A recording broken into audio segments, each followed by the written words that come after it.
දැන් ආණ්ඩුව කියනවානේ සුනිකුරාටුවෙන් පස්සේ හිතුවටත් වඩා වැඩිපුර ආර්ථිකය වර්ධනය වෙයි කියලා. එක්සාම්පල් එකක් ගමු. අපිට තියෙනවා ජනේලයක්, වීදුරුවක් තියෙන ජනේලයක්. මේකට අපි ගලක් ගහනවා. ගලක් ගැහුවම මේ ජනේලේ කැඩෙනවා. එතකොට මොකද වෙන්නේ? වීදුරු බාස්ට, වඩු බාස්ට, ඊට පස්සේ බට්ටා ට්‍රාන්ස්පෝර්ට් කරන එකනට මේ වීදුරුව ඒ කට්ටියට පඩි ගෙවනවා. හරි? එතකොට GDP එක වැඩි වෙනවා. ආර්ථික වර්ධනයක් එනවා. හැබැයි අවසානයේදී මොකද වෙන්නේ? අර තිබිච්ච ජනේලෙ විතරයි තියෙන්නේ. අපේ සල්ලි වලට මොකද වුනේ? අර කැඩිච්ච ජනේලෙ හදන්න වියදම් වුණා. ඒතකොට අපි තව ජනේලයක් හදන්න හිටියා නම් ඒකට මොකද වුනේ? ඒක ජනේලෙ හදන්න සල්ලි නැහැ. GDP එක වැඩි වෙච්ච පළියට අපි හිටපු තැනට ඉස්සරහට යවෙන්නේ නැහැ. එහෙම යන්න නම් මේ අයිඩියොලොජිකල් අවුල අපේ ආණ්ඩුව බේර ගන්න ඕනේ. ඒ තමයි ආණ්ඩුවට කරන්න තියෙන ඒවා තියෙනවා. ආණ්ඩුවටත් කරන්න පුළුවන් පුද්ගලික අංශයට කරන්න පුළුවන් ඒවාත් තියෙනවා. අපි ප්‍රමුඛත්වය දෙන්න ඕනේ පුද්ගලික අංශයට කරන්න බැරි ආණ්ඩුවට කරන්න පුළුවන් දේවල් වලට අපේ මුදල් වියදම් කරන්න.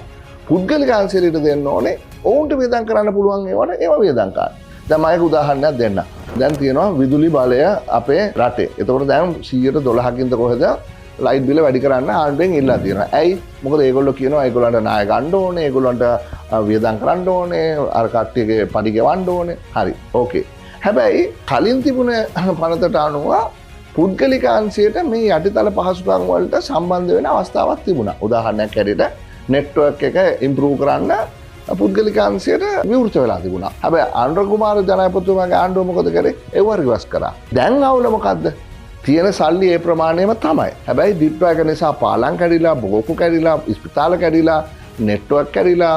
ඒක ඒව හදන්න අර තියෙන සල්ලි ටික වියදම් කරාම නෙට්වර්ක් එක එක්ස්පෑන්ඩ් කරන්නේ කවුද? ට්‍රාන්ස්මිෂන් එක හදන්නේ කවුද? ඩිස්ට්‍රිබියුෂන් එක හදන්නේ කවුද? පුද්ගලයන්ට කරන්න පුළුවන්. හැබැයි අයිඩියොලොජිකලි ඒ කට්ටිය ඒව වලින් ඉවත් කරලා තියෙනවා. ඉතින් අවසානයේදී වෙන්නේ මොකද්ද? අපේ ගමන තවදුරටත් ස්ලෝ ඩවුන් වෙනවා. ආර්ථිකය වර්ධනය වුණාට ඒකෙන් ඇති ප්‍රයෝජනයක් ලැබෙන්නේ නැහැ. ඔන්න ඔය අවුල ලිහා ගන්න බැරි නම් අයිඩියොලොජිකලි මේ ප්‍රශ්න තේරුම් ගන්න බැරි නම් අපේ ඉදිරි ගමන බලාපොරොත්තු වුණාට වඩා ෆාස්ට් වෙන්නේ නැහැ. ස්ලෝ වෙනවා.